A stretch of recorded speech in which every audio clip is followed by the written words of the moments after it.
welcome back to Next Gen Console Watch, our show following all the news and rumors on the PlayStation 5 and Xbox Series X. But this week, we're focusing on the PS5 and the new PlayStation exclusive Kena Bridge of Spirits. I'm Daemon Hatfield, and as always, I'm joined by Jonathon Dornbush, host of IGN's PlayStation podcast Beyond.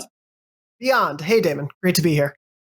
And we're very lucky to have a very special guest on the show today, Mike Grier, co-founder of Ember Lab, developer of the aforementioned Kena Bridge of Spirits. Mike, welcome to the show. Good to be here. Thanks, Daemon. So, Jonathon, I know you've been playing a lot of Kena. Why don't I open it up to you to toss out the first question? I have, yeah. I've been really, really loving my time with Kena Bridge of Spirits so far. In the end game right now, in the couple last boss fights, and have really loved, being able to explore as the game continues to grow and learning about the world. I'm playing on PS5, of course, and I love a lot of the integration of the DualSense and using the power and the speed of the PS5. But I was sort of curious. Obviously, we saw Kena debut at the PS5 showcase last year, was sort of its first big major reveal. Did PS5 production come late into the process? Was it there somewhat early on? Like how difficult was it, I guess, to add that to the production process for you guys? Yeah, that's a good question. It came on the later half of development. We started developing exclusively for PS4.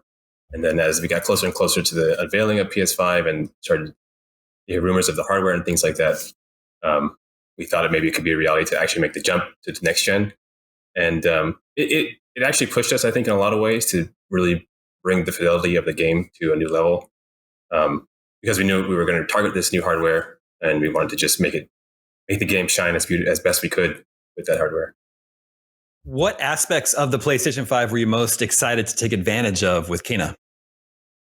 It's kind of the whole package. The SSD, that gets a lot of love, and I think that helped a lot with our style of game. We try to keep the loads quick, even on the PS4, but you can tell on the PS5, running from world to world if you want to, or warping. It's pretty liberating to have that overhead to be able to stream things in and out fast. So that combined with more just horsepower all around allowed us to push some of the lighting and the density of the force, which is a goal from the beginning. Yeah, I did want to ask a little bit about that, of sort of the graphical leap, or the process of going from the PS4 to the PS5, because of course there's the ability for higher frame rates and higher fidelity, and Kena is already just sort of at its base in the art style that you guys have so beautiful. But I guess in terms of pushing the PS5, what were you striving to make sure you had with this next gen console visually and graphically, and where do you feel like how much potential is there to go from here afterward?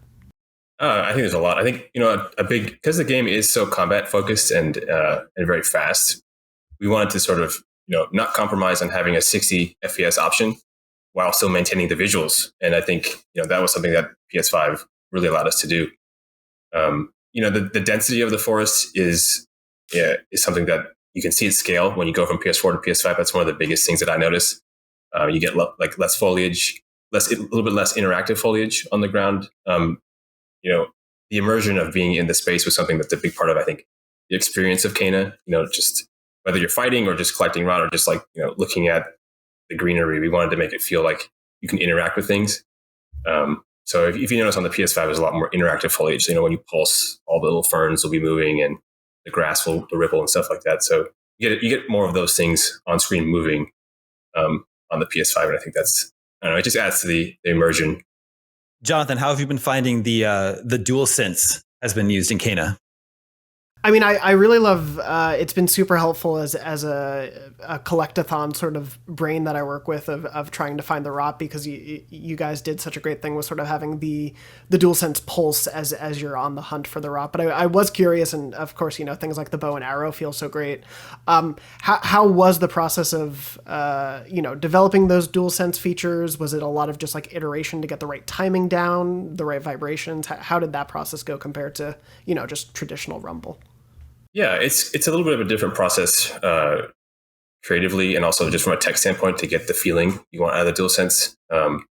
It's not as easy as just okay, we got Rumble on PS4 now, just go over to the DualSense. I think you have a lot more control and nuance with the DualSense, and because you program a lot of the feeling of it with audio, you can kind of be creative and sort of in tune with what you want it to sound like, and then what you want it to feel like.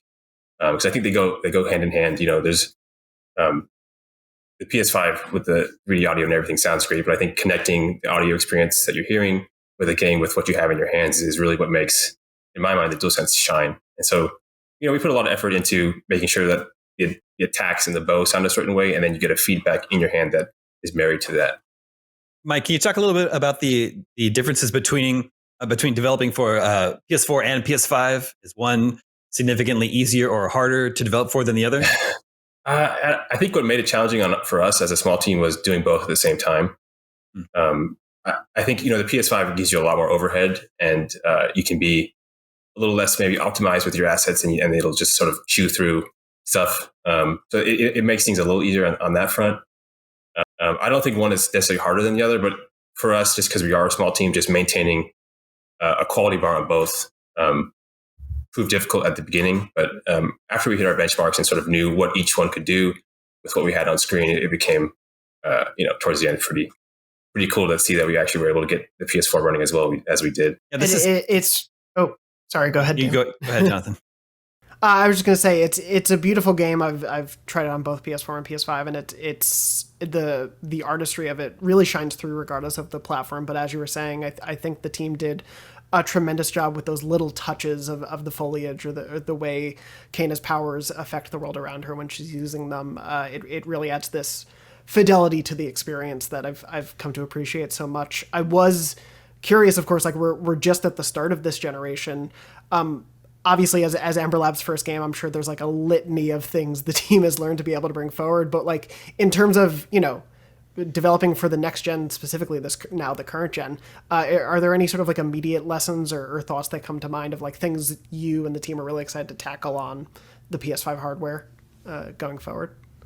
Yeah, I mean, I think, like I said, taking even more advantage of the SSD, I think we did a little bit of it on this game, but there's definitely untapped potential there. And then, when you're developing purely next gen, for me, a big part of the experience is, for Kana anyway, was like the lighting of the environments. And I think we can really push the real-time lighting even further, focusing purely on next gen. Beyond that, I think I would have loved to do a lot more just like physics and sort of dynamics in the environment that were just hitting too hard on the last gen, combined with everything else we had on screen. But I think you get a sense of it a little bit with the rot, because if you do play on PS5, you get more rot on screen, which I think is kind of cool. As you collect more and more of them, you can see your group, getting larger. So on the performance mode, we do have a cap, but on the fidelity mode on PS5, there's no cap for your rot. So you'll see all 100 guys if you have them running around behind you, which is pretty cool. So I'd love to see more of that sort of things on next gen. It's been that balance for me, because I definitely love, obviously having that higher performance mode, but seeing all of them kind of chase after Kana or appear in the environment as you're going along. There's just so many little touches of personality that you put in there with them that I've been obsessed with photo mode of just trying to get great glamour shots of the rot is how I spent a lot of my time. I'm glad. That's cool. Well, Kana's only been out in the wild for a few days now. It's been very well received. Got an 8 from IGN, an 8-point grade. And I've seen similar great scores around from other sites. Is the team considering any sort of post-launch support for Kana, or do you have any immediate responses to how players have been receiving the game? Yeah, for sure. I mean, we definitely want to support the game. We know that people love photo mode and the combat, so we're thinking about things we can do to sort of expand some new combat scenarios, or maybe some additional content in the future with a feature around combat. But yeah, I think we want to make some updates to photo mode. It's, some people have been asking for certain features that would be easy to do. So we'll definitely be supporting Kana for a while. And we are definitely a small team, and we're very excited to see people playing the game and responding to it. So we're listening. We're listening to feedback, listening to what people have to say, and we'll be here supporting the game for the next foreseeable future. We are just about out of time. Jonathan, I'll let you have either the last question or the last word. Oh, I appreciate it. Mike, thank you so much for taking the time. It's been a joy to play through the game. I see a lot of, I guess, just from like a larger scale of the game, obviously I see a lot of inspiration of different genres and franchises in it.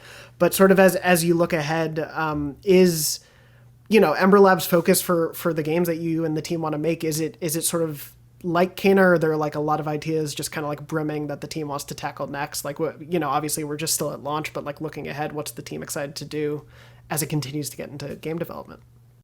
Yeah, I think, everyone, I mean, it's been a long project. We've been working on this game for quite some time, and, we're very proud of what we've done. But there are so many creative ideas floating around, not only inside my head, but also just in the studio for what we want to do next. I don't think we've decided exactly what that's going to be. But yeah, everyone in the studio is very creative, and, we see people's, comments in the game and sort of the gripes with certain things. They're like, oh yeah, we can improve on that. Oh, yeah, we can do better on our next game. So we're just eager to keep pushing and, make something that resonates with people again, and hopefully delivers on things that we didn't get a chance to do with Kena. Thanks, Mike. Kena Bridge of Spirits is out now on PlayStations 5 and 4 and on PC via the Epic Game Store. We do have the results from last week's poll for you before we go. We asked, how much would you pay to upgrade your console's storage?